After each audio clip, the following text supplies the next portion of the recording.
Samsung E5-4. Kidlat lang ng charging ang lumabas kapag isaksak. Nabagsak lang daw po ito at nagulat si ma'am, ganyan na po ang lumalabas. May laman na daw ang battery pala nito mga idol. At nung chinek ko siya, medyo maluwag ang saksakan ng battery sa mainboard. Kapag ito hindi mo tingnan sa microscope, hindi mo siya makikita na natatanggal or umangat na ang connector. Kaya ayan, kahit palitan mo ito ng battery, hindi mo ito masolve. Ang kailangan dito mga idol, papalitan po ng battery connector. Nadudurog pala ito kapag nababagsak. Kaya kung naka-encounter ka ng Samsung E5-4, pwede mo sundan ang tutorial na ipinapakita ko. At ayan, nagagalaw-galaw kunti ang battery mga idol. At kapag hindi mo ito tingnan sa microscope talaga, hindi mo siya masasabing sira ang connector dahil pansinin nyo parang buo pa siya. At ito po yung una kong troubleshoot. So, subukan ko po siya palitan. Kapag gumana ay napakaswerte natin. So, kumuha lang po akong mga idol. Ayan, meron po tayo galing sa scrapboard. So, tinanggal ko na siya doon mga idol. At ayan, tinanggal ko itong connector gamit po ang 350 heat temperature, flux at hot air. So, ayan mga idol. So, next step natin dahil natanggal na natin ang pinaka-connector, linisan po natin gamit ang soldering wick para maging pantay po siya at pag nalagyan natin ng bagong connector, lapat na lapat. At yan, nag-apply din po pala ako dito ng soldering paste mga idol para yung mga linya niya ay malagyan ng tingga at madali po kumapit. At dahil original din ang ilalagay nating battery connector, kakaiba po ang connector pala nitong mga idol. Sa latest unit mo lang po siya makukuha. At ayan, nalagyan na po natin ng paste or tingga ang mga paan ng battery connector. Mag-apply po tayo ng flux at hot air po natin mga idol, 350 heat temperature pa rin. So mag-apply ulit tayo ng Amtech flux para hindi po masunog ang connector na ipapalit natin. At pansinin nyo mga idol, kumapit po siya kaagad. At yan, alugin mo lang ng konti at kakapit na yan. Yan ang kagandahan sa mga original na connector na ipapalit mo. At yan, nag-apply tayo ng lacquer thinner at nilinis natin at ito na po yung kalalabasan natin. Ayan, pantay na po siya mga idol. At ayan, after po natin ang palitan, subukan po natin kung gumana ba ang ginawa natin dahil na-curious talaga ang mayari nito dahil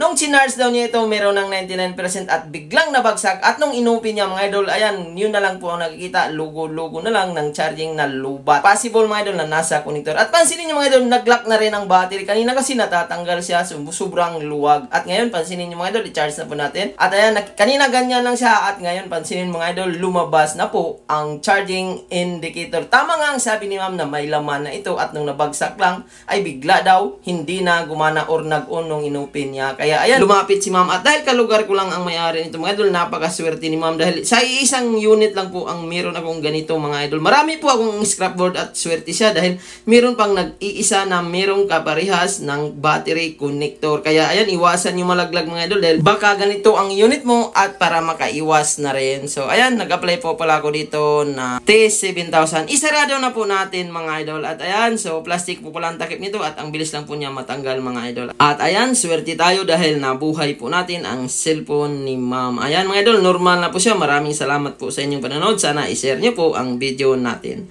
Hindi po nag-iilaw kahit bago na ang LCD. Nabasa po ito mga idol at nagulat si sir na bigla pong nag-blackout. Basag po ang LCD nito at ayan, nilagyan ko ng bagong LCD, hindi nag-iilaw. At kapag i-open ko siya mga idol, may nakita po akong aninag sa display niya, Vivo na logo. At wala po siyang ilaw. Nag-blackout po siya. Madalas po kasi mga idol kapag natatamaan ang LCD connector, magba-blackout talaga yan kahit balitan mo ng bagong LCD. Ito po ang nangyari sa LCD niya mga idol. Nag-asin-asin na at ang pinaka-connector ng LCD nakita ko na nasunog na. So possible nito mga idol na linya po yan ng backlight, yung positive na line. So madalas yun po yung napuputol kapag nababasa at kinakalawang. At pati po yung connector niya mga idol, pansinin nyo po, nasunog po siya. Ang nasunog po dito ay linya ng positive ng backlight. At inistiran ko siya mga idol. Yung unang linya niya ay may palo at sa pangalawa, yung linya ng positive ay hindi po siya pumapalo. Kaya meron po itong diagram mga idol. Ang positive line po nito, yung connector ng pin sa baba mga idol. Ayan, dito po siya banda sa baba. Sa pangalawa yan mga idol. Kaya ang ginawa ko dito, kinukut-kut ko po yan. So meron po yan linya dyan mga idol. So maliit lang po yan. So hindi po yan basta makita kapag mata-mata lang. Kaya ayan. So kinaskasan ko siya mga idol. At dyan ko po itinap ang jumper wire. Kasi pwede natin itap doon sa pinaka backlight diode. Kaso lang babagbakin pa natin ang bakal. At direct to the point tayo dito mga idol. Dito po ako naglagay ng jumper wire sa connection ng positive line sa connector banda sa baba. So maliit lang po na linya yan mga idol. At ayan, nag-apply po ako ng jumper wire. So isang linya lang po itong mga idol. At ayan, so isang linya lang sa baba sa pinaka-connector at isang linya din po doon sa pinaka-LCD mga idol. Sa pangalawa din po na connector para hindi na po tayo magpapalit ng LCD connector. So ang may tama po dito ay yung LCD connector. Kinalawang po ang linya ng positive. At dahil isa lang naman po ang putol, hindi na po natin kailangan palitan. Pwede na po natin i-jumper mga idol. At safe naman po ang pag-jumper natin dahil wala naman pong ground ang jumper wire hanggat hindi yan mababalatan. Ayan, pansinin niyo po sa pangalawang connector din po natin tinap. At sa pangalawang connector doon sa mainboard mga idol. So doon po natin nilagay ang unang jumper. At ayan, after po natin na jumperan mga idol, ang akala ko talaga dito, supply ang LCD na ipinalit ko dahil walang backlight. At na-testing ko ito ng isa pang LCD, ganun pa rin. Kaya doon po ako nag-focus at nakita ko ang connector na wala talaga siyang linya. Kaya ayan, after natin na jumperan, pansinin nyo mga idol, may ilaw na po siya. Ito po yung tinaray nating LCD kanina na aninag lang ang makikita, wala pong backlight. At ngayon, na-solve na po natin mga idol. So kung gumawa kayo ng backlight, kailangan magtingin po kayo ng diagram. Ayan, isa lang po na jumper ang ginawa kong mga idol. So na-solve po natin kaagad. So ang model po pala nito ay Vivo Y30. At ayan, i-open na natin at tingnan natin kung mag-touch ba ang LCD na bago na nilagay natin dahil wala pa ring ilaw. At yung LCD niya mga idol, ito wala na talaga itong pag-asang magawa dahil basag na rin. At talagang namuti na sa dagat po pala ito na basa. At buti na lang hindi masyadong pumasok sa motherboard kaya hindi nadamay. Doon lang po sa connection ng LCD. Ayan, na-solve na rin natin. Good naman ang touchscreen. Wala na pong problema. At ito lang talaga ang ginawa natin. Isang jumper lang. Hindi ko na po yan tinakpan mga idol dahil direct na yan. Diretso na po yan. At ayan, normal naman po nag-charge siya. Samsung S21 5G. No service problem. At kapag nasa labas daw ito ng bahay, mayroong signal. At kapag nasa loob ng bahay, kagaya dito dahil home service ako, wala po siyang signal. Ang nakalagay po ay no service. At kapag tinanggal mo naman ang SIM card, ayan, mayroon pong nakalagay na emergency. Pinalitan lang daw po ito ng battery at simula noon, humina na daw ang signal. Mayroong lugar na may signal at mayroong lugar talaga or sa loob ng bahay, no service or walang signal. Kaya yung text ni sir,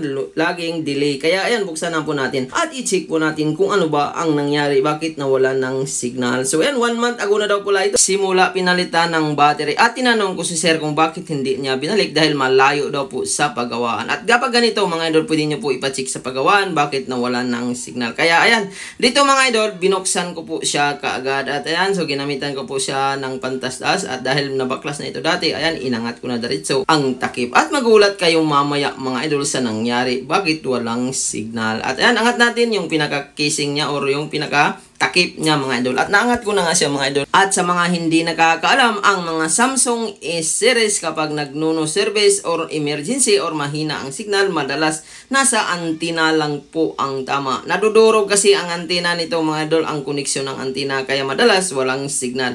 At dito sinilip ko yung antenna mga idol. Ayan, nakatago sa ilalim. Ano kaya ang nangyari? Bakit nakatago? Tanggalin muna natin itong screw para makita natin ang nangyari. Kaya ayan, naangat na po natin at pati po ang baba, tingnan natin. Dahil nandito po sa baba ang koneksyon ng pinaka-antenna din niya papunta sa mainboard. At ayan, ito po yung speaker pag angat natin mga idol. At napansin ko mga idol, ayan, ang battery niya ay bago na. So meron pong sticker.